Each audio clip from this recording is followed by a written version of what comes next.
પણ આપણી પણ વાત છે। બોલો માળા લઈ અને મંદિર પાસે બેસીએ ભગવાન પાસે। માળાના તો બે મણકા તો માંડ ફેરા હોય ત્યાં ઠેકડો મારે પહોંચી જાય રસોડામાં। અને રસોડાની બારી ખુલ્લી રહી ગઈ છે, મીંદડું આવી દૂધ નો પી જાય। આવું થાય છે માતાઓ। માળા ફરે બે મણકા નો ફરે ત્યાં ઠેકડા મારે અને પોતી જાય ને પકડીને લઈ આ છાનું મનું માળા કરવા બેઠું છે, માળા કહીને ભગવાનનું નામ લેને ત્યાં પકડી લાવી તીર કરવી ને માર બે મણકા તો માર પડે માળાના ત્યાં બીજો ઠેકડો મારે પોતી જાય દીકરા પાસે દીકરીઓ પાસે। દીકરો હું કરતો હશે હું નહીં કરતો હશે ને ઘડી શાક માર્કેટમાં પોગી જાય। બોલો ઠેકડા મારે છે કે નથી મારતો? કે સ્થિર થાય?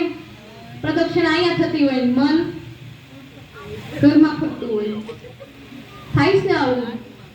આ મન ક્યાંય સ્થિર થઈ શકતો નથી, કોઈ સારા કર્મ નથી કરવા દેતો। આપણને આ વીર પુરુષો પકડે છે, જે વીર પુરુષ આપણને પકડે ને પછી આપણને ભગવાનનું નામ નથી લેવા દેતું, સારા કોઈ સત્કર્મ નથી કરવા દેતો। આ વીર પુરુષો આપણને પકડી રાખે છે। માટે આ વીર પુરુષના જો પકડમાંથી મુક્ત થવું હોય તો એકાદ શરણ ભગવાનનું શરણ। ત્યારે જેવું ભગવાનના શરણે જાય ત્યારે બધા જ બંધનોમાંથી મુક્ત થઈ જાય છે। સુંદર એવું મંગલાચરણ કરવામાં આવે। મંગલાચરણ કરાયો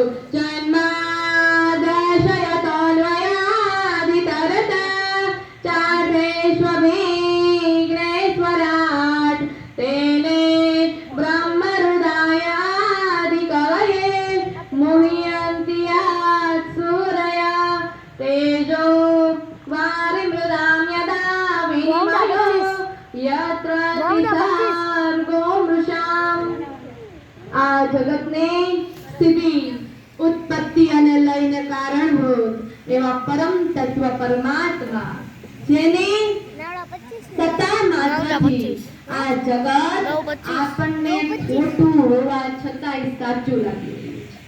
ખરેખર આ જગત ખોટું છે પણ એને બનાવનાર એ પરમ તત્વ પરમાત્મા સત્ય છે ને માટે આ જગત આપણને સાચું લાગી રહ્યું છે।